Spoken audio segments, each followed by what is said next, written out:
Good evening and welcome to tonight's regional news. We start with a story from neighboring Suriname. Due to the very serious COVID-19 situation in Suriname, there will be a total lockdown from May 31 to June 18.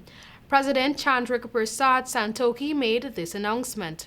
Supermarkets, bakeries, butchers, and building material stores will only be open on Mondays, Wednesdays, and Fridays from 8 a.m. to 4 p.m. The president assured that there will be strict compliance and enforcement will be tightened. Talks have already been held with the police and the army.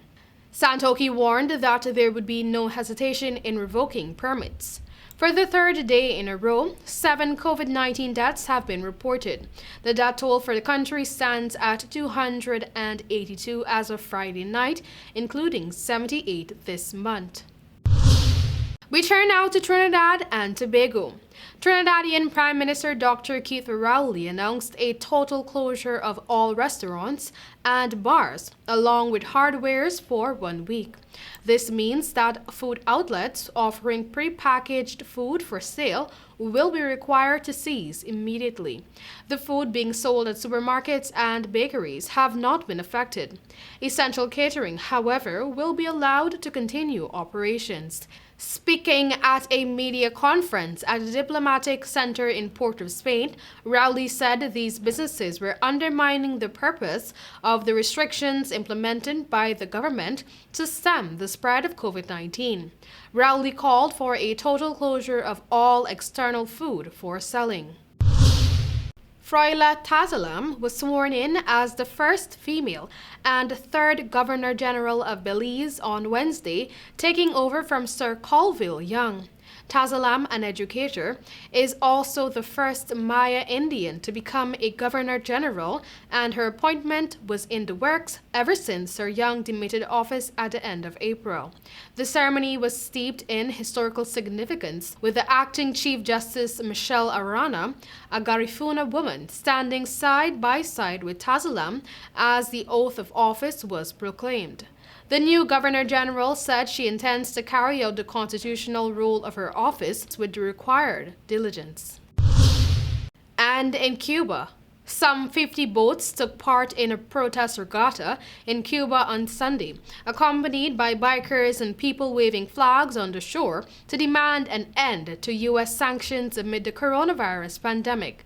The communist island claims that the sanctions, tightened under ex-President Donald Trump, have prevented it from producing the vaccines it needs for its population.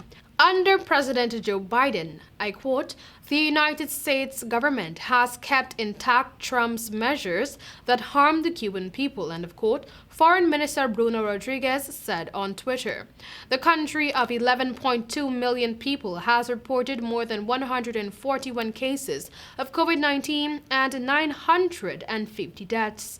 It started immunizing members of the public this month with 2 locally produced vaccines that have yet to complete clinical trials. Under American sanctions since 1962, Cuba has a long tradition of making its own vaccines, dating back to the 1980s. It has not bought or sought coronavirus vaccines from elsewhere.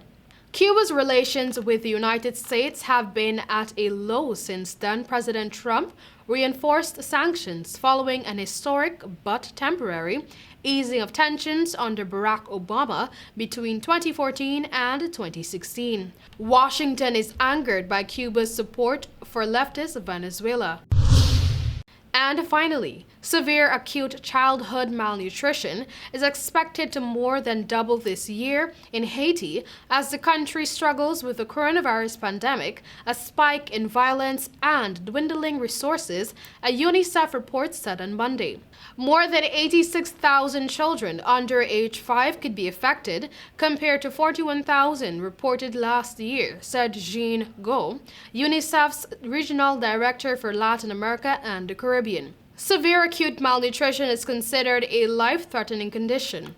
In a slightly less dangerous category, acute malnutrition in kids younger than 5 in Haiti has risen to 61%, with some 217,000 children expected to suffer from it this year, compared to 134,000 last year.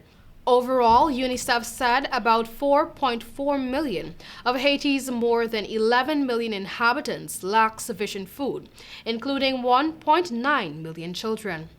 That was all for tonight's regional news. Thank you for joining.